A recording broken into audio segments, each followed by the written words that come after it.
सियाणा की भलाई को देखते हुए किसान मजदूर की भलाई, आम जनता की भलाई में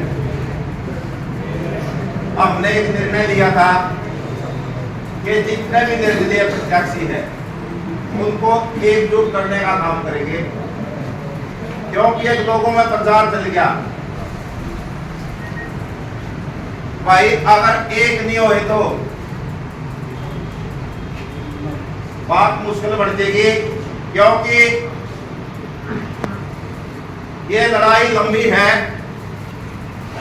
5 साल से हमारी लड़ाई चली हुई है सरकार से, बीजेपी सरकार से, बीजेपी को हराने के लिए।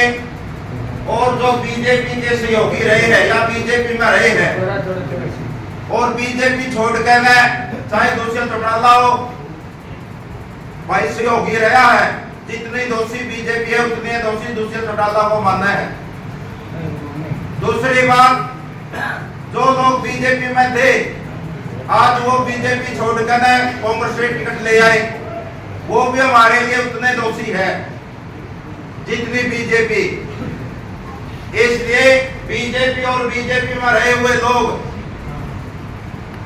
जिन लोगों के सहयोग से हमारे पर लाठी बरसाई गई, मुफ्त में दर्ज है, सड़कों पर घसीटा गया, अकेले किसान मजदूर को नहीं, छोटे व्यापारी को, कर्मचारी को, रिटायरमेंट कर्मचारियों को, जो छोटी सरकार बनी थी, सरपंच मेंबर, एक किस्म की सरकार है वह गांव को चलाती है, लेकिन उनको भी सड़कों पर पिटा गया, आम जनता को पिटा गया, लूटा गया, तरह तरह के कानून ले आई, जिनका विरोध कराया उसे कई रड़क काटी।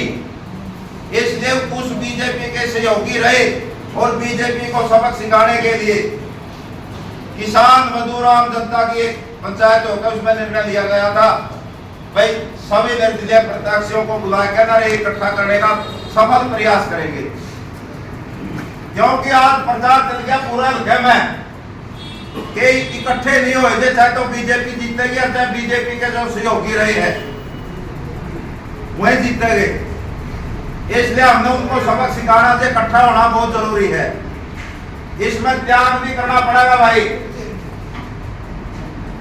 पहले भी बहुत सारे साथी हमारे पास आए, सबके दौरा गए, सारे कैंडिडेट का दौरा है, सारे भाइयों ने प्रयास किया इस प्रकार का, लेकिन जो कल पंचायत हुई थी उससे पहले पंचायत किसी ने नहीं करी, क्यों कई बार शरह नहीं चढ़ती कई बातें, लेकिन लोगों ने प्रयास जरूर करे। रामधन जी बैठे हैं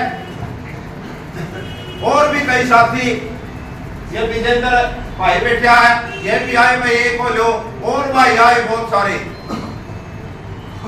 एक को उनका सपने जीत रहे हैं और हमने मेरा भी है, बगैर एक को है जो पहिया बढ़ता बोले भाई। हमारा निशाना अर्जुन की तरह एक होना चाहिए और वो निशाना है बीजेपी को हराना और जो बीजेपी के सहयोगी रहे उनको हराना। इसलिए समय की नजाकत को देखते हुए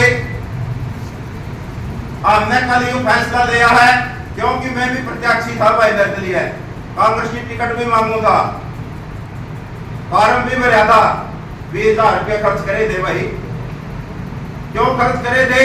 किसानों की लड़ाई लड़ी 5 साल, बावरिया भी आए थे, जीत में किसान न्याय पंचायत करी थी, किसानों ने भी न्याय मांग दिया था, जो किसान मजदूर बुलाए थे, वो भारत आश्वासन देकर गया था भाई फॉर्म भरते, आजाद न्यारा नहीं गया था, मैं देख लिया कांग्रेस टिकटें दे दीजिए, लालच में भरा था भाई, इसमें कोई शक हो नहीं, और फिर टिकट नहीं दे दिया भरा था, ठीक रहा था मैं देवरन ने। लेकिन हमने परिस्थिति लागी, लोगों में गई, लोगों से आवाज आई, पूरा लगे की आवाज है, काम की आवाज को दे भाई, आजाद एक नहीं हो गए थे, इतने तार है, बात बड़ा को दी। इसलिए मैंने इस बात को सोच कर और मेरे साथियों ने भी सुझाव दिया, सबसे पहले पंचायत करके, क्योंकि एक दिक्कत और थी मेरे इसे धर्मशाला में, मेरे को शानदार पंचायती उम्मीदवार भी नॉमिनेट कराया था, आगे लगाया था भाई पंचायती उम्मीदवार है, सारे किसान संगठन भी आए थे, मजदूर संगठन, सारे संगठन आ रहे थे। इसलिए मेरी तो मजबूरी थी कि पंचायत ने मेरे सर सेरा बांधा था भाई, कल्ला मैं कोई फैसला नहीं ले सकूंगा, पंचायत करके उसमें फैसला लिया था भाई, मैं इस बात का त्याग करना चाहूँ कि मेरा नाम उल्टा लेना चाहूँ, क्योंकि परिस्थिति दूसरी प्रकार की बन गई। इतने एक नहीं हुए थे और कुछ साथियों ने सुझाव भी दे दिया था भाई आगे लेकर चाल आजाद और यू गाड़ी ने जोड़ इसने। हमने हमारा यो भी मकसद था कि हमें पंचायत बुलाई, उस पंचायत में मैंने पहली घोषणा अपना नाम वापसी की करी और आज भी सारे भाइयों ने मैं आश्वासन दिलाऊं हूं कि मैं चुनाव किसी भी कीमत पर नहीं लड़ूंगा भाई। मेरी तरफ से ये आश्वासन है और जिस भी भाई का, सारे भाइयों के मेरे ख्याल में तकरीबन निर्दलीय पोस्टे कुछ ना आए लोग, लेकिन ये मेरा बढ़िया सारे अपने अपने तरफ से बता दो भाई कौन से साथी आए हैं। तो उससे पहले हम जरूर चाहोगे कि जैसे पंचायत की परंपरा होती है कि एक अध्यक्ष बनाया जाता है, तो उसमें हमने अध्यक्ष के लिए हम ईश्वर छत्तर जी है, बुजुर्ग भी है और एडवोकेट जी भी है। ईश्वर छत्तर एडवोकेट जी, हम इनका नाम प्रपोज करते हैं। सारे भाई सहमत हो जाए भैया राजो। आगे की कार्रवाई ईश्वर सिंह छत्तर के अध्यक्षता में चलेगी। ईश्वर छत्तर जी पंचायत शुरू करने की इजाजत देंगे और कार्रवाई बहुत ही आदर और सम्मान के योग्य मेरे पिता बुजुर्गों, मेरे बड़े और छोटे भाइयों, आजाद जी ने जो बात बताई है वो 100% सही है। 52 साल से हमारी आपसी फूट में ये लोग फायदा उठा रहे हैं। सिरसा गाँव का राज कर रहे हैं दूसरे चुटाला और 52 साल से हमारा भाई तो कोई हमारे कुछ कह रहे नहीं है।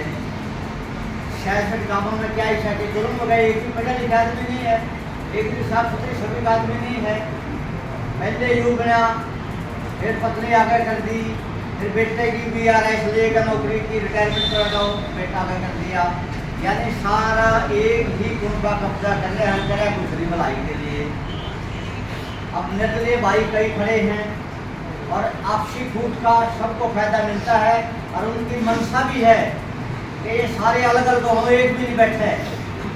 और मुझे इतना भी पता लगा है कि वो लोग इन निर्दलियों को जो कुछ एक निर्दलियों को फिर भी कर रहे हैं कि तने कर्जा वापस उठाना ताकि हमें निकल जाए।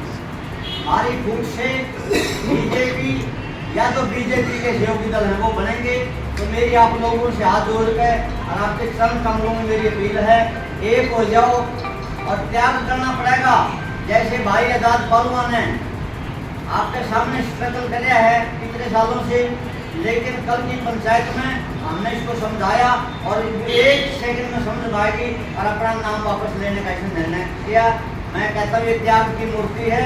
तो आप लोग भी जितने निर्दलीय हैं एक हो जाओ और उस साथी को समर्थन दो जो हल्का का भलाई वाला हो, जो बिकाऊ ना हो और साफ सुथरी छवि का हो, उसके साथ एक लग गए और उसको विधायक बनाया गए और विधानसभा भेजो।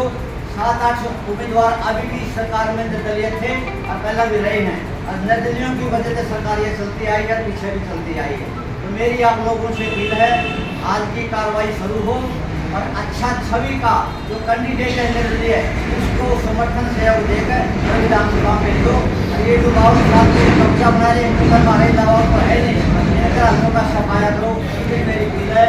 और आज की कार्रवाई शुरू, बहुत बहुत शुक्रिया। हम लोग राजनीतिक लोग नहीं है, आजाद भाई का तो जानते हैं कार्यकर्ता हम लोग आंदोलनों में रहे हैं, हिसार के रहने वाले धोती भी हिसार काटते हैं। तो हम लोग इसी तरह के आंदोलन में, किसान आंदोलन में शामिल रहे। हिसार में छोटे मोटे जो आंदोलन है, जो नफरत फैलाते हैं, जो बीजेपी वाले हैं, जो और भी आंदोलनों में रहे हैं, कभी जिंदल हाउस के खिलाफ रहे, कभी सरकारों के खिलाफ रहे।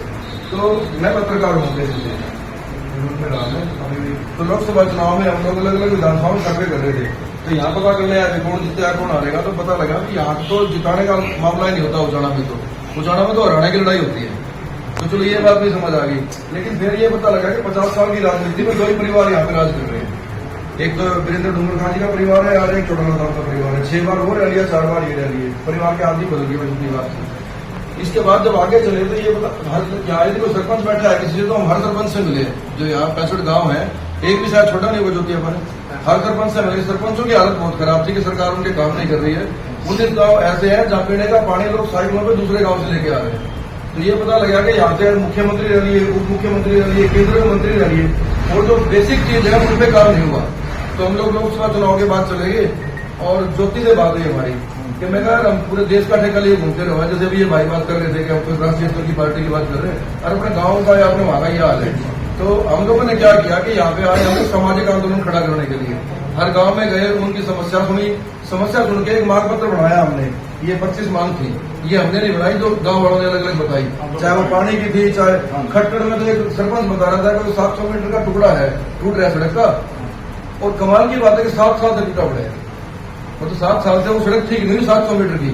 और एक रोज खेड़ा गाँव है मेरे ख्याल से, जहाँ दूसरी माँ के साथ वहाँ पे एक रजवाया है छोटा सा, वो 300-400 मीटर का है।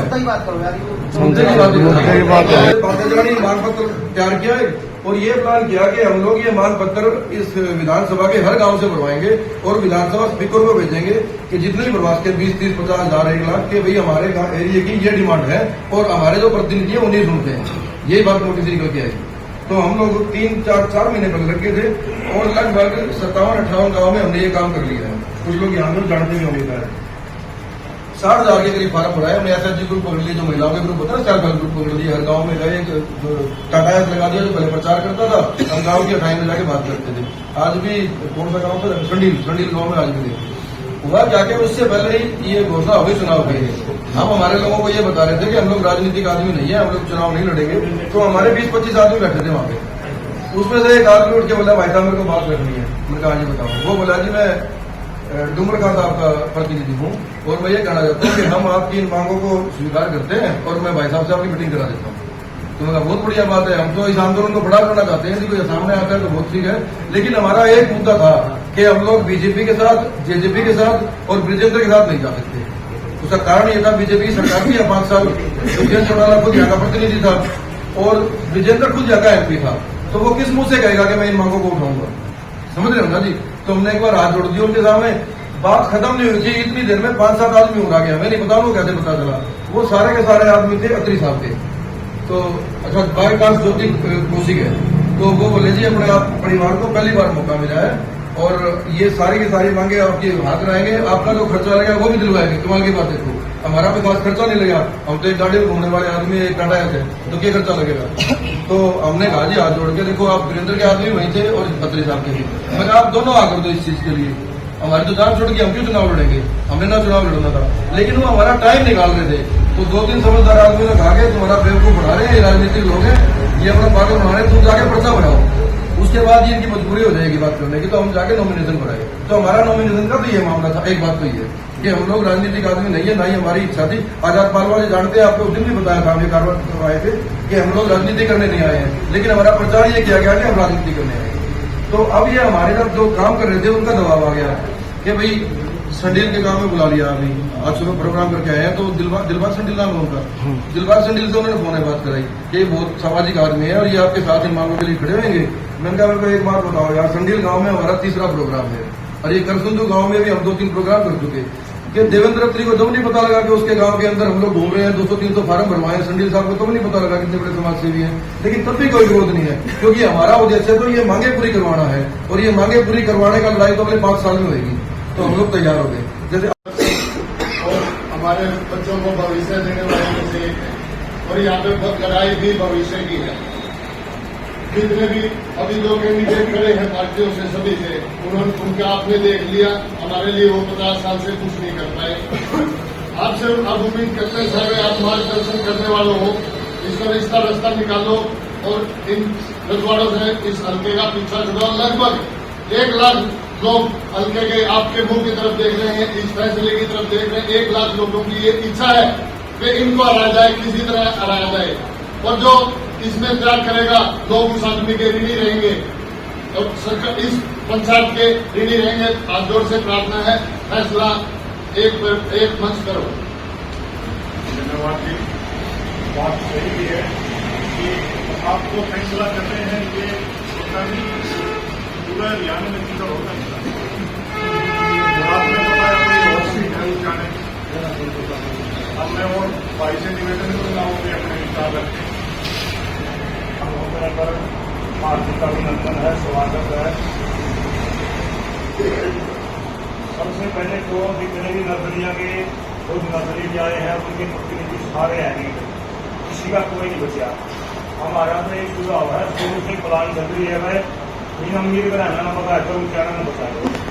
इनका मूल एक पैसा है, सारे नारे खर्चा लेने की गाड़ी में गलती चल लग रहे हैं, मैं और सलन तोड़ागा, मैं और तोड़ागा, अब बीच में झगड़ देंगे। मेरा तो ये सुझाव है, अपने 20 गांव को पानी के लिए पिछाई बनाए, पीने का नहरी पानी पशुओं के लिए, आदमियों के लिए नहीं है। पूरा कॉलेज नहीं, पूरा अस्पताल नहीं, डॉक्टर नहीं, तहसील में एसडीएम नहीं, सबसे बुरा हाल अपना करना है। एक की रोटी बैंक को इसकी जगह की सारा रखा उसको होगा।